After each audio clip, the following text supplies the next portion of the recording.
Hi everyone, hope you are doing well from wherever you're watching this channel, depending on your time zone. Now today, the Azimio leadership, led by Raila Odinga, Martha Karua and Kalonzo Musyoka, attended Sunday service at St. Francis Anglican Church at Karen. And remember, this is the first time Raila Odinga was addressing Kenyans from the time we had casted our ballot. And Raila is still selling hope to his supporters. He's telling them that Canaan is real and Canaan is coming at a time Kenyans, when they are anticipating to see Chebukati at any time, announcing the winner of this election as far as presidential results is concerned.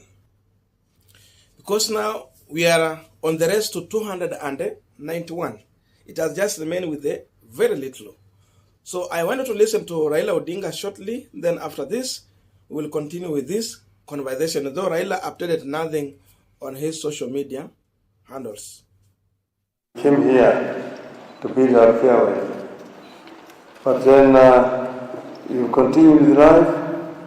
I'm happy to see so many familiar faces and some also new faces here. And we want to thank the Lord for having brought us this far. As everybody who is in Jerusalem knows where we are, where we come from as a country, except unless you are a visitor in Jerusalem. But we want to thank the Lord for having brought us so far. We've gone through a very challenging period in our country, going through election campaigns, but we also want to thank the Lord that the campaigns have been peaceful. And the elections also have been peaceful so far. And we just want to hope that this peace will prevail even after the elections are over. Because we are part of and parcel of one nation, and we want Kenya to be even stronger going forward. I have just a message I want to share, and a quote from St. Francis of Assisi, and which he says, "Make me an instrument of your peace." And this is what he says: "Lord, make me an instrument of your peace. Where there's hatred, let me sow love. Where there's injury, pardon. Where there's doubt, faith. Where there's despair, hope. Where there is darkness, light. And where there is sadness, joy." That is what St. Francis of Assisi said at that time. And I think that those words rang very true to our situation here today. And that is what me as a person want to see happen. That we become an instrument to bring peace, to heal, to reunite, and to keep the hope alive for our country. We sang our national anthem, which says that, "Lord bless this land of ours. Justice be our shield and defender. We may dwell in unity, peace and liberty. Plenty be found within our borders." And in the Bible, the land where plenty is found is called Canaan. And that's why we said we in the Azimio la Umoja Kenya want to take our people across River Jordan into Canaan. And we hope that we will be able to enjoy life in Canaan. Thank you very much. The Lord be with you. Thank you very much. Thank you. Now we are continuing with our panel discussion, but just a quick request. You might be watching this channel, but you're not yet subscribed, so my humble request, please consider subscribing so that another time, once we release a video like this one, you will always get notified. Again, to all our channel subscribers and anyone who drop comment, I must say thank you so much for your unconditional support. Again, I'm requesting you to give this video a thumbs up so that YouTube can recommend our videos to more viewers. Back to our discussion. Now, if you look on the number of elective seats each coalition has managed to gain in this election, all the way from MCA, Member of Parliament, Woman Rep, Senator, Governor, you are going to appreciate that this race is too close. It is neck to neck. Because whether it is Azimio or Kenya Kwanza, the difference in number of those elective seats is very small. Utapata one coalition anashinda ingine tu maybe 2, 3, 4, 5 seats there. Akuwe ni governor, ikuwe ni senate, or even member of parliament. So this contest is neck to neck. And whoever is going to win this election will not defeat the other person with huge margin. No, it will be very small. That's why IEBC is very careful on scrutinizing everything they want to announce to Kenyans.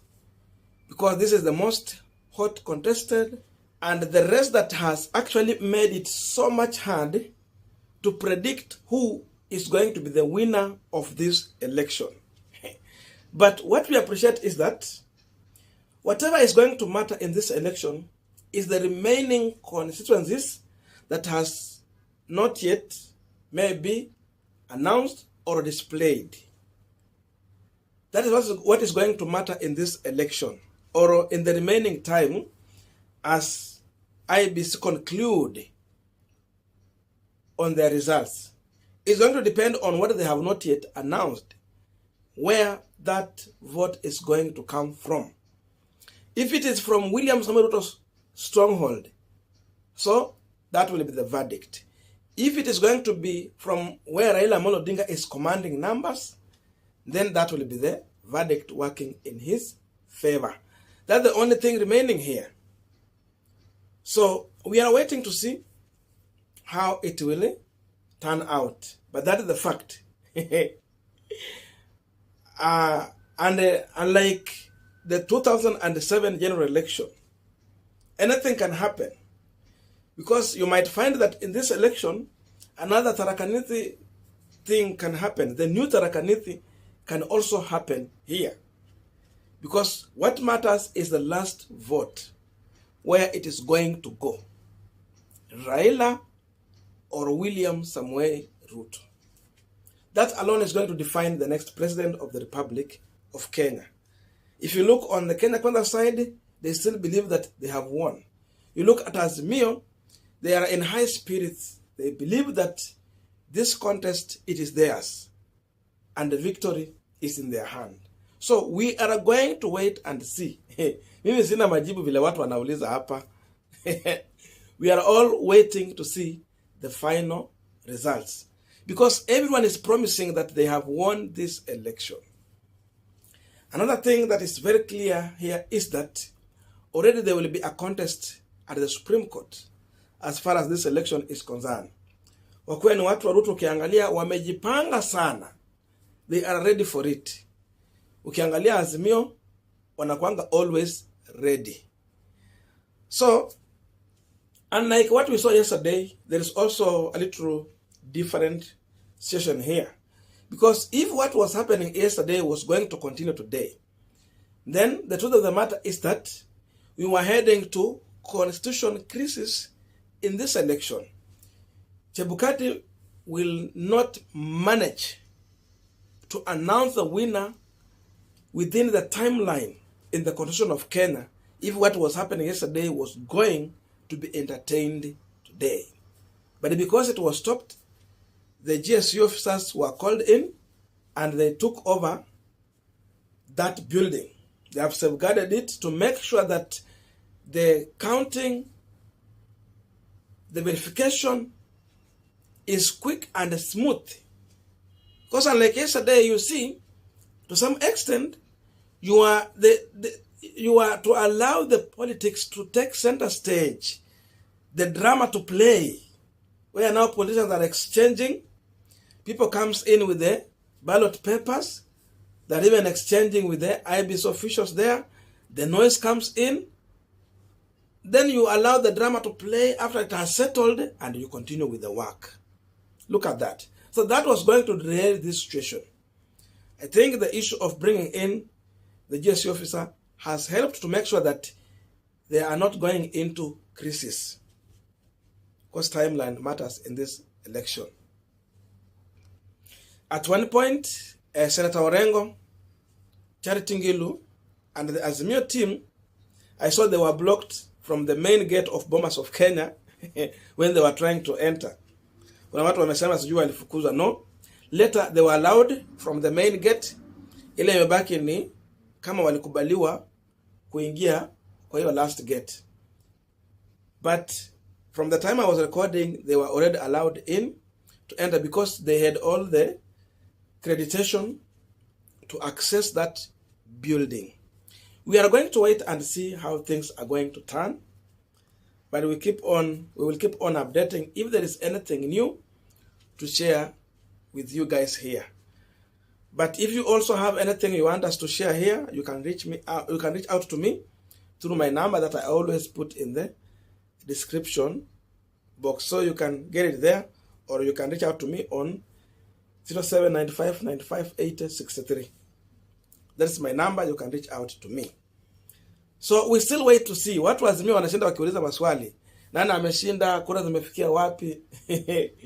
And you know, IEBC has the reason why they're not putting those figures there openly. Wanaenda tu kwa constituency by constituency like that. Because there is something they're trying to manage. Expectations of Kenyans. And to manage anything that might come out after they have announced the winner. We are waiting. Probably tomorrow, Chebukati has no anything to buy him from announcing the person who has won this election. Hiyo fomu ya mwisho wako nayo. 34A wako nayo, 34B wako nayo, 34C is ready but you cannot see it. Your form is almost ready there. So haifunguki. We are waiting to see what might turn out. Otherwise, thank you so much for listening to me up to this far. May good God bless you and see you in our next video.